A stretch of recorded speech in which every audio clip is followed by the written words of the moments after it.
হয়, মই doctor তপঙ্কৰ Das, consultant physician আৰু ডায়েবেটলজিষ্ট, মেডকেয়াৰ ক্লিনিক বঙাইগাঁও। এইটো আমাৰ লোৱাৰ আছামৰ ওচৰত ডমিনজৰ অপজিটত আমাৰ চেণ্টাৰটো অৱস্থিত।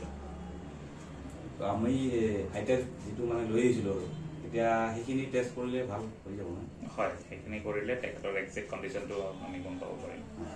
সেইমতে কৰিব লাগিব। এতিয়া মানে সেইটোৱে আশা কৰিছোঁ মানে কি ভালকৈ মানে যাতে হয় আৰু।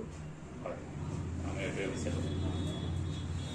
ঠিক আছে ছাৰ, ইয়াতে আহিলে আৰু পেচেণ্ট মোটামুটি এটা ভাল ৰিজাল্ট পাব আৰু। একদম একদম ভাল ৰিজাল্ট পাব। মইতো এভেইলেবল থাকোঁৱে, আৰু মোৰ বাহিৰেও ছুপাৰ স্পেচিয়েলিষ্ট, নেফ্ৰলজিষ্ট, ইউৰলজিষ্ট, নিউৰলজিষ্ট, চাইকেট্ৰিষ্ট আৰু বেলেগ বেলেগ ডক্টৰ যিবিলাক চব মোৰ চিনাকি।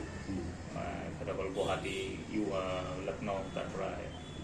প্লাছ আমি পেচেণ্টক যাতে পেচেণ্টে আমাক ট্ৰাষ্ট কৰিব পাৰে আৰু যাতে এটা ঠাইতে পেচেণ্টে গোটেইখিনি গাইডেঞ্চটো পাব পাৰে। Treatment plus guidance. বহুত পেচেণ্টে গম নাপায় ক'ত ট্ৰিটমেণ্ট কৰিব, কি কৰিব, ক'ত যাব। তো সেইখিনি পেচেণ্টক আমি সেই ৰাস্তাটো ধৰাই দিম আৰু যাতে পেচেণ্টে ঘূৰি থাকিব নালাগে। ঠিক আছে ছাৰ, এতিয়া আজিলৈ আহিছোঁ, তো আগন্তুক সময়ত আপোনাক লগ পাই থাকিম। হয়, নিশ্চয়। ধন্যবাদ।